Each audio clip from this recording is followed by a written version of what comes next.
Okay, welcome everybody. It's Noel here from Well Coach Co UK, and I'd like to present the next teacher in the 3-day turnaround coaching program, and it's Geoff Hampton. And this session is entitled Breaking the Healthy Lifestyle Failure Cycle and Why It's Not Your Fault. And I'm delighted that Geoff is part of this program because he's actually been working in wellness since 1979. Which is pretty much the birth of fitness, even as well as wellness. It's almost like the Jane Fonda Lego days. A long time, Noel, and watched a lot of things come and go, a lot of changes. It's been exciting. Initially I was in it for fitness, but then in 1986, my first wife, who was my best friend, was discovered with inflammatory breast cancer, something she could not prevent. She was perfectly fit, healthy, motivated. We thought we could beat it. We were not able to. And what I learned through that experience is there's a lot of people who are bringing things on themselves through the way they live their lifestyle, the way they eat, the way they exercise, or the lack thereof. And so it's been my passion since 1994 when she passed away to educate, motivate, and lead others to a healthier way of living. And you've certainly done that as an internationally known author, speaker, motivator, and also business consultant. And I understand you're speaking at quite a few conventions this fall. Sounds like you're pretty busy, Geoff. Yes, I actually started presenting at major conferences back in 1983 with IRSA. I presented in Canada, all across the U.S. I presented in Europe. And upcoming, I have a combination presentation with NERSA, New England Health and Racket Sports Club Association, and MFA, Medical Fitness Association. That's in Rhode Island. And then one coming up in Orlando, Florida, with the Medical Fitness Association for their international conference. Brilliant. And you do some fantastic work with your weekly fitness challenge, which must take up a lot of your time, but is extremely worthwhile, which is how I first came across you as well. So. And we're pretty excited because now we've got coast-to-coast events planned. They've begun this year in the U.S., they continue next year in the U.S., and then it goes international. And where can people find out about that, Geoff, straight away? Because that's very worthwhile. Yeah, they could go to weeklyfitnesschallenge.com, and if they don't see the information they're looking for there, just simply there's a place to inquire. Just inquire, and we'll get back to them. Brilliant. Excellent.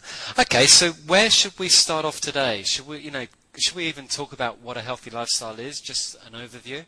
Because for many people, that's confusing these days, isn't it? Because, some people have really taken it to the extreme.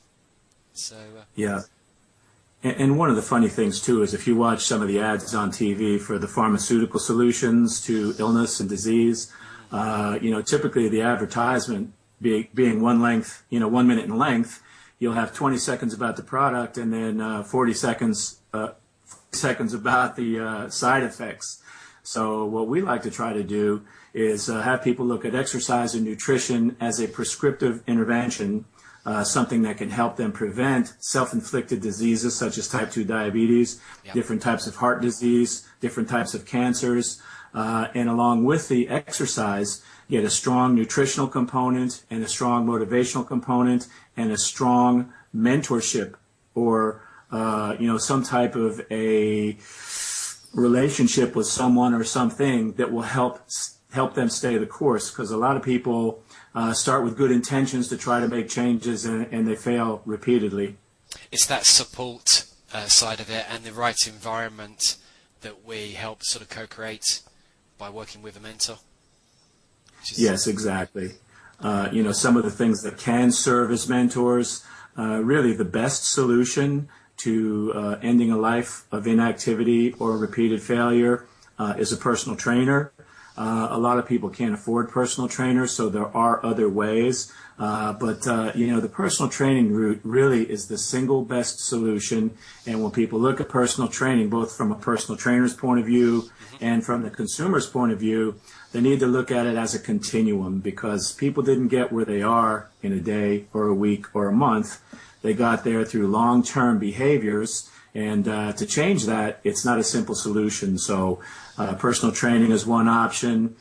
Strong group exercise, some people still call it aerobics, is a strong support mechanism. And of course, the really next best solution is a strong mentor.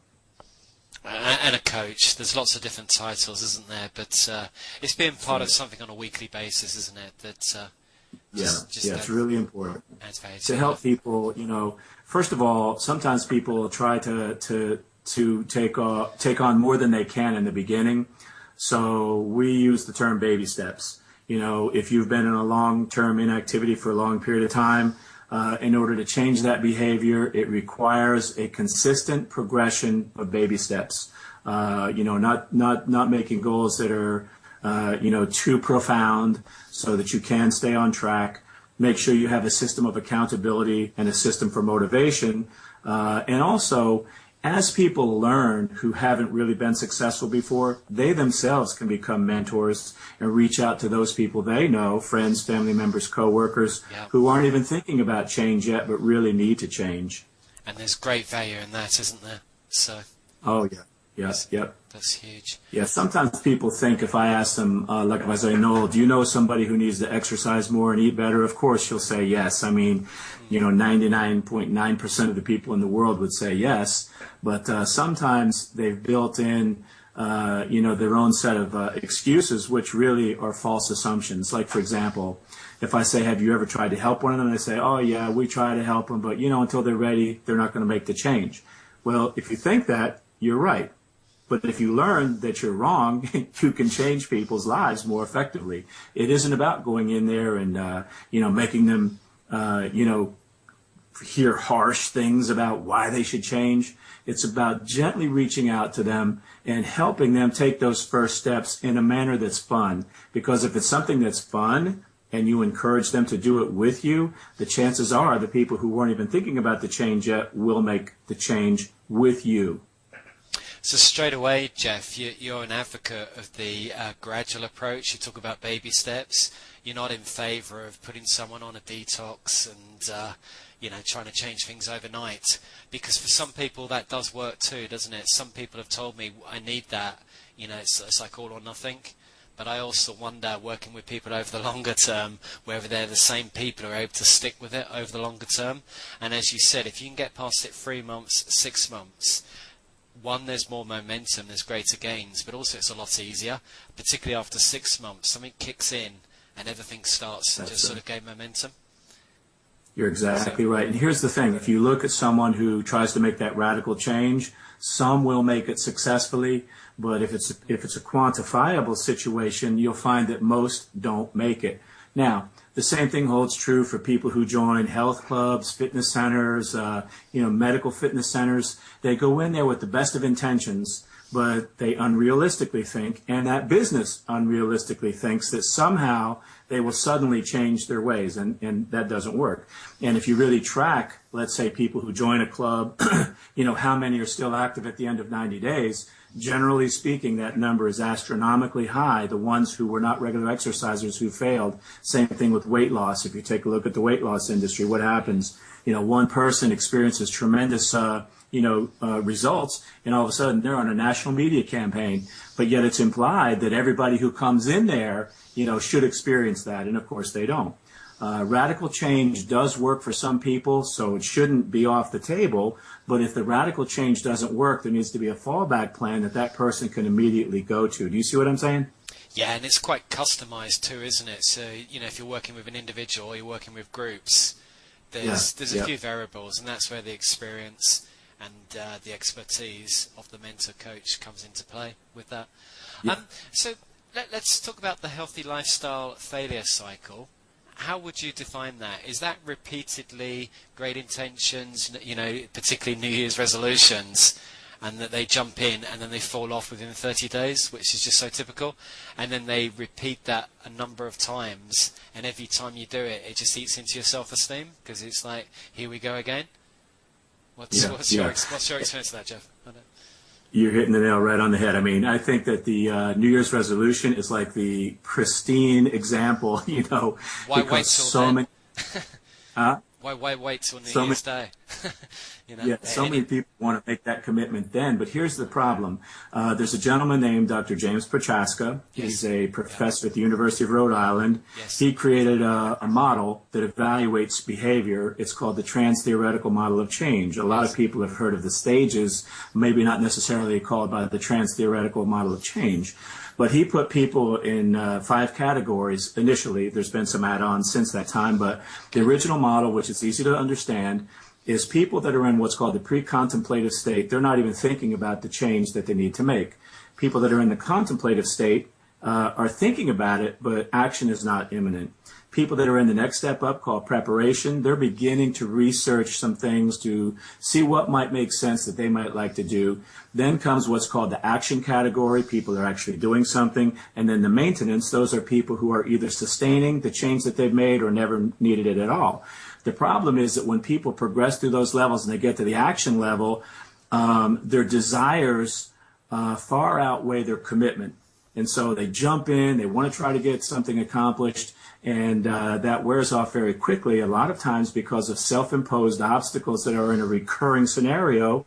And until they come to grips with what those obstacles are, and they create countermeasures to help them prevent them from happening again, and until they get a strong support network in terms of a mentor or a coach or anything like that, they will continue to fail over and over and over. And that's something that can be quantified in any kind of business that serves people who are not already.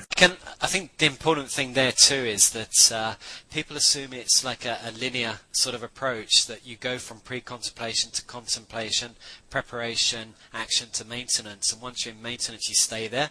But the reality is, Geoff, in experience and through the research as well, what's more likely is people will cycle through that a number of times before they finally arrive sort of in maintenance.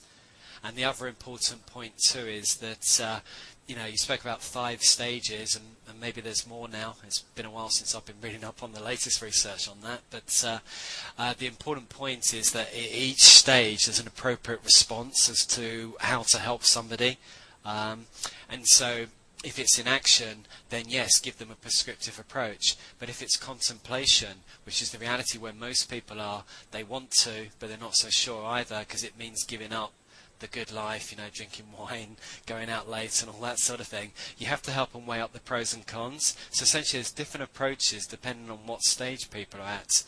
And it's quite a young industry, isn't it? So I think that whole message, that whole approach is still getting through to all the professionals worldwide. Yeah, I totally agree with that. And one of the exciting things that's happening right now is that exercise more and more, and nutrition and motivation are all being viewed as almost a medical, approach, as opposed to in the past it was a cosmetic approach. People would exercise strictly for cosmetic reasons. They want to look good in a bathing suit. They wanted to look good for their new love, whatever.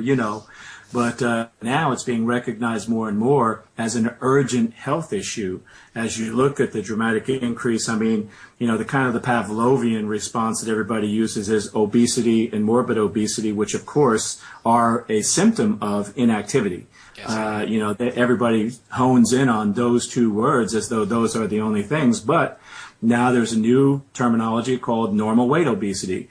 That means someone could look perfectly healthy, but they're just as at risk as someone who is obviously obese or morbidly obese because of their level of inactivity and their poor nutritional intake. So as the industry has matured, more and more important ingredients have come into play that are not just about cosmetics, but are about lifelong optimal health. And it's great that you add more components to the mix, because traditionally it's just been nutrition and exercise, whereas now you speak about motivation, you talk about healthy living, we talk about a whole lifestyle that we're building. It's it's growing all the time, isn't it? So the big key question, and one what we said we'd start off with, is why do so many people repeatedly fail in their healthy lifestyle efforts, knowing that it's a good thing? Well, the first word that comes to mind is commitment. In the beginning, they think they're committed, but really they're just cerebrally trying. They're not committed. Commitment means that you passionately are embracing the change that you're trying to make. So if you're just cerebrally embracing it, the chances for failure are significant. If you're emotionally changed, for example, can I just qualify the cerebral, Geoff? Because I know that you're heavily involved in the medical research, but you want it, you think you want it, you desire it. But in your mind, you're thinking, I'd really like to do it. But here's an example: someone who hasn't been active goes to their doctor, and the doctor says, "You're going to die." All of a sudden, it's no longer cerebral; it's emotional. They get it. Right. And it doesn't have to be that extreme, but that's the kind of transitional thinking that has to occur for someone to have the best chance of success. So they have to get beyond what's always driven them before, which is almost an impulse. I'm going to make this change, but the commitment's not there. The backup system is not there. They're going to do it on their own. They've already proven to themselves that trying it on their own is a recipe for failure, but they still want to do it again the same way. And Einstein had a saying about that, and I'm sure most people are familiar with it. He says, if you try something over and over the same way and you expect a different outcome, it may be a symptom of insanity. So we would like to stop the insanity and get people to really embrace change the way that they need to embrace it. And one of those important components is motivation. See, people feel like they're motivated when they go to make this change, but the motivation ends quickly, so it really wasn't an ongoing motivational source that they had tapped into. Each one of us has something that motivates us, and when we learn what that is, that helps us a lot. For example, a lot of people, it's music. They like a particular genre of music, so when they hear that music, it lifts their spirits. It makes them feel more compelled to make change. Once they tap into what that personal source of motivation is, it doesn't have to be music, it could be anything, that then becomes a powerful tool in their arsenal for permanent change as opposed to superficial change, which is repeated failure. Secondly, identifying what the obstacles are that repeatedly come up that cause them to fail. Let's say that it has to do with they're tired. Okay, well, you're going to be tired again. So you've got to have a countermeasure. After you've written out all the things that you recall caused failure in previous attempts, you create countermeasures to help you overcome that failure cycle. Because without the cycle-breaking identified components, you'll fail. Without the countermeasures, you'll fail. Without the motivation, you'll fail. Without the support mechanism, you'll fail. So it isn't just one simple thing. It's a complex you must embrace. The mentor, the coach, is a huge part of that, because the coach on a daily basis, weekly basis, whatever it ends up being, can help you stay focused, can help you stay on track, can encourage you. So those are kind of the three key ingredients: identifying the cycle breakers, creating the countermeasures that will help you, and having a coach who will assist you in one of the other components, which is motivation. So if you have that model and you're committed to it, you will be successful.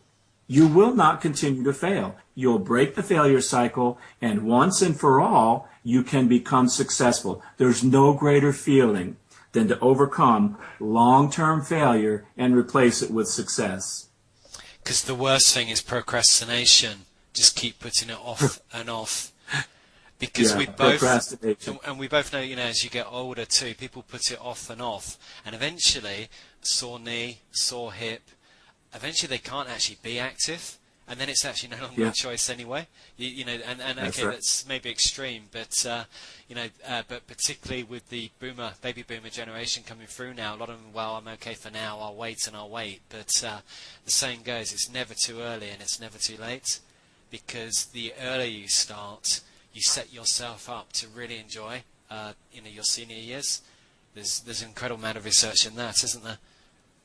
Absolutely. And one of the key things for people to remember is what you do today, what you don't do today, will dramatically impact your life in the next day, weeks, months. What you eat today will do the same. So you can wait as long as you want to wait, but there are penalties for a lot of people in waiting. The best thing to do is not wait until you find out that something horrific is happening to you. Not wait till you find out that something horrific is happening to those you love, but take action. Do something. If it's for yourself, you begin it. If it's you mentoring and helping those you know and love, just do it. Hopefully Nike's not going to sue me for saying that, but just do it. Just go do it. That's brilliant. Let's talk a little bit about motivation, because there's like internal motivation and then there's external motivation. And the music, the example you gave, that's external. And I think sometimes people rely too much on external factors, how they're going to look, et cetera, et cetera. And we also need to build that internal motivation. And it's important to have both and a good balance. And I think the more triggers you've got, both internal and external, the more your chances of breaking through the cycle breakers. That's exactly right. And at the Weekly Fitness Challenge event that we just had here in Knoxville, Tennessee, one of the women came forward, and we asked her, what is it that motivates you to do this, to make this change? She was overweight, and she really desperately wanted to change. And she said, well, for me, I have grandchildren, and, my grandfather passed away at a very young age for me. And for me, the passion comes from wanting to be there for my grandchildren. So there's all different kinds of things that can motivate somebody internally. But once you find that button and you turn into it, it is extremely powerful, extremely powerful. Another young woman, she has cancer, and she's pregnant. And she was very emotional as she explained, she will make these changes so that she can enjoy her baby. Now, I know those seem, a little harsh, but those are real examples from our Weekly Fitness Challenge event here in Knoxville. So that's what real people are saying. That's what real people are feeling. And there's millions out there that are in the same situation. So there's a lot of factors that you can tap into that can give you the drive, give you the passion to really make the change once and for all. You've got to find them. A mentor can be your best asset in helping you identify what are the internal and external motivators that will really help you. I spent some time working for the Anthony Robbins companies when I was in San Diego, and it was amazing to me. Obviously, Tony Robbins is one of the top motivators anywhere, but you would see people where, businesses would buy blocks, seats for their, team to go and see Tony and the other presenters, inspire. And some of those people just really didn't want to go. It's like, I can't believe I have to do this. But about halfway through the presentation, they would be on their feet. It's because enthusiasm is contagious. If you get around enthusiastic people, you're going to feel that enthusiasm. If you can inspire others, you can help them overcome the procrastination, the delays, the excuse making. So passion and emotion are key players in motivation. So when you discover those sources, and sometimes it's hard to find them on your own, so you really should get a coach or a mentor, you'll find that you can overcome anything. Yeah, and that's the support side that you mentioned earlier in your model. The support, the motivation, and then the cycle breakers. What are your opinion on some of the key cycle breakers? I don't have time. I'm too tired. Should we try and quash a few of those here and now, or is it too individualized, do you think? Well, it can be both. We could touch it a little bit, but I don't have time is an excuse, because if you sit down with that person and you catalog what they do on a daily basis, you'll find that they're doing a lot of things that really aren't nearly as important as the commitment they're just not quite able to make at that time. Some people say they don't have the money. Well, you don't have to join a club. You can exercise at home, although that's one of the hardest ways to really get going if you're doing it on your own. But they say, I don't have the money to join the club. But you sit down and you take a look at, how they spend their money. Well, if you really look at what they're doing, there's plenty of money in there for things that aren't nearly as important as their longevity and as their health that they're spending money on. So really, it's just a self-protective excuse that people come up with, and it can come in many forms. I made a couple videos that had some humor in them. Like one had a picture of a dog eating sneakers, and someone says, "Oh, my dog ate my sneakers," which was a takeoff on when we were in school and we say our dog ate our homework. People just come creatively up with all these excuses. The universe is in retrograde. I mean, who knows what people will come up with, but they have to take those excuses and be realistic with themselves. That's why a mentor or a coach can be so helpful for them, because they take a look at what they're saying that in their mind cerebrally they're using as the excuse or the reason why they can't do what it is that they know they need to do, but they're just not quite doing it. And the problem with that is that people don't know what they don't know until they know, so we're trying to teach them. Yeah. So essentially it's really important to create countermeasures for whatever comes up. And so is this where you recommend keeping some sort of journal, or do you use online services like fitday.com and some of those that can be quite useful? But, people need to be, whatever the excuse, they need to be writing them down, what crops up, what stops them, and then working through those. Yeah, absolutely. Now, some online journaling, programs are fantastic. Some people can't afford, to go online. So a manual journal, there's nothing wrong with it. I mean, it's the old-fashioned way, but it really works. But your point is spot on. It's really important that every day you're chronicling everything about what it is that's related to you making this change. And when you come up with the countermeasures to help you stave off what's been, the cycle breakers in the past, you'll feel that cycle breaker coming on. You'll see it coming on. You'll engage the countermeasure, and you'll have a much better chance of not falling prey to it again. And this leads into this whole idea of a mentorship model, because whatever people are struggling with, either the mentor, the coach has been there before, or other people have. And I think, it's a constant message, but when you try to do anything alone in life, particularly in today's world with social media, why do it the hard way? Why go upstream when there's so much support, good advice available if you know where to find it? That's right. And within our weekly fitness challenge, mentoring model, what we did is one of our executive team members, Bob Choate from California, he took the martial arts model, which is very interesting, because when someone comes into martial arts, let's say they're a white belt, because that's what they are, initially they're just receiving training and education.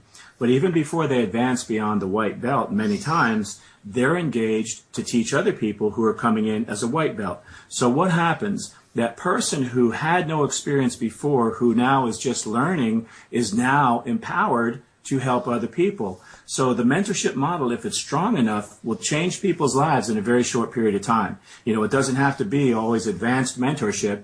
People just have to learn that their efforts at changing others is very powerful in helping them make successful change. And, if we mention Napoleon Hill at this point, I think one of his most influential chapters was this idea of a mastermind. And that, we only live so long, we don't live long enough to know everything. But so if you can tap into other people, all their experience, all their knowledge, there's this whole idea of a mastermind. And it's just so powerful that you get that in any area of life. You can accelerate your progress. Absolutely. Brilliant. Well, I think we've touched on most of the things we wanted to. Should we just do a recap, just to go through?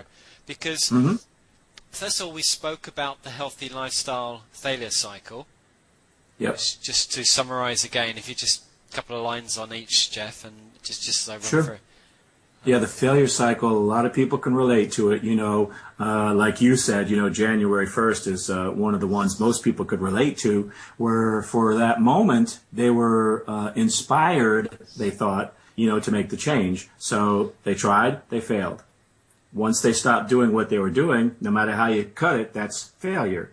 And the more times you fail, the easier it becomes to fail in the future. The problem with the failure cycle is that what is initially a cerebral expectation that you're probably not going to really make it, but you're going to try, becomes an emotional problem because it becomes deep-seated. And when you try to make this change, you have this deep-seated thought process that you can't do it. So it really requires a strong commitment to overcome a repeated failure cycle. And part of the reason we say it's not your fault or their fault is because everybody's doing it. And you almost expect, okay, here comes my New Year's resolution, and I know I probably won't get past February doing it. You've already set yourself up to fail, which is That's right. another sort of constant line, isn't it, on that? Yes. Mm-hmm. And also, there's just so much information out there these days. I generally feel people are confused. And it goes back to the mentorship model. You've got to find someone that you relate to, that you identify with, that you trust, respect and like, that sort of thing. Because if you try and keep up with everything, one, it's impossible, but two, you're going to be very confused very quickly. You've been in this since 1979. I've been in fitness since 1989. We've seen a lot of things come and go. We've kind of got, we know what to look out for, what to ignore, because particularly in fitness, things do come round again. And both of us think, we see it. Here we go again. We've been here before. We saw this back in. You're an in-demand. Yeah. Okay. So. Thought that was disconnected. Sorry, bro. No problem. But here's the thing. People can make the change. It's not easy, and that's one of the key things they've got to remember. We have a society, global, that is always looking for the instant solution. The pill. Give me this pill so I can make this change. It isn't easy, but it isn't impossible either. And if you have the right set of things in place, anybody can make a successful lifestyle change. So just carrying on with the recap a little bit if we can as well. It's just that you spoke about the stages of change, and basically the cycle breakers is where that breaks up. So just some of the key cycle breakers are? Some of the key cycle breakers are things that happen at home. Some of the key cycle breakers are procrastination. See, people have a tendency, the health club industry used to say, oh, put your gym bag in your trunk and you'll surely exercise. Not very realistic. And so what happens is people will go home before they go to exercise, if they're exercising at a gym or a medical fitness center or whatever. And once they get home, they become comfortable. They sit down, they say, I'm just going to rest for a minute. I'm just going to have a Coke and relax. And then what happens is this failure cycle begins to wash over them.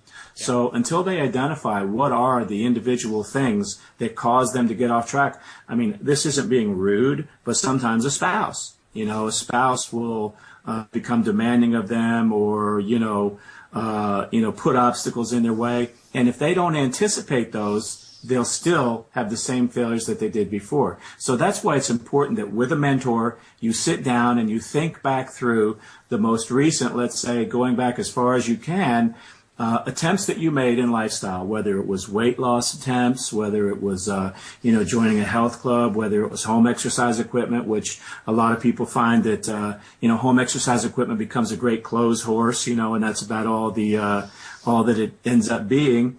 And you identify what your intentions were when you first started, what were the things that got you off track, and how can you prevent those in the future? Does that answer your question, Noel? That's fantastic. Essentially there's cycle breakers, and for every cycle breaker there's a countermeasure, and it's just a question of working through it.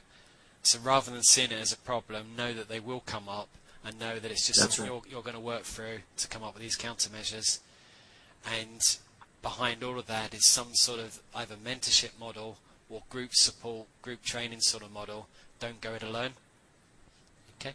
And finally, and I think the most important one, and something I'm big on, is just discovering your personal motivational source to all of this. That's right. That's right. And if you discover that it's not strong enough, then do a little research to strengthen it.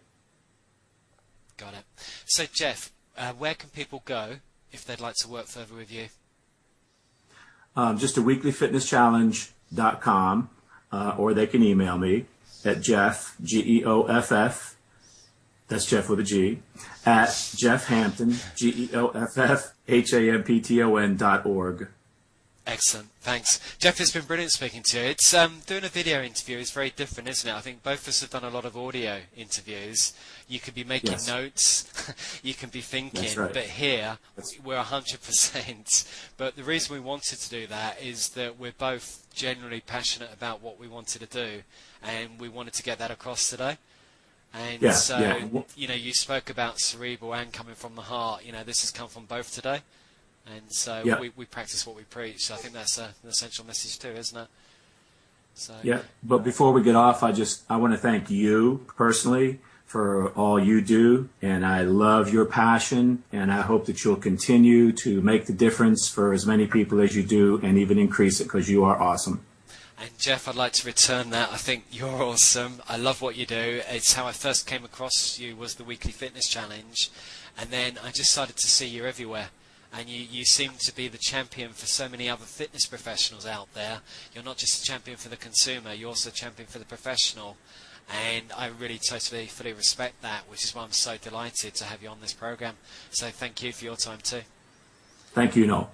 And I always like to put the teacher on the spot at the end. What is your parting message for the person listening to this call, to this recording? Say one more time. Your parting message. My parting message is that, just do it for this call. My parting message is for those of you who are already active, do your friends, do your family members, do your coworkers a favor. Reach out to them. You can change their life. And for those of you who are not yet exercising and don't yet have a strong mentor, please take the time to find one and make the change. It's not always something that's going to cost you money, but sometimes it is. Realize the investment of your health is well worth it. Well worth it. So I passionately appeal to you to make a difference, because this world is in a bad way. All these things, all these preventable diseases are ever increasing, not decreasing, and it's up to us, each individual, to make the change that can be made. So I encourage you all in every way to reach out to others. Brilliant. Thanks, Geoff. That's excellent.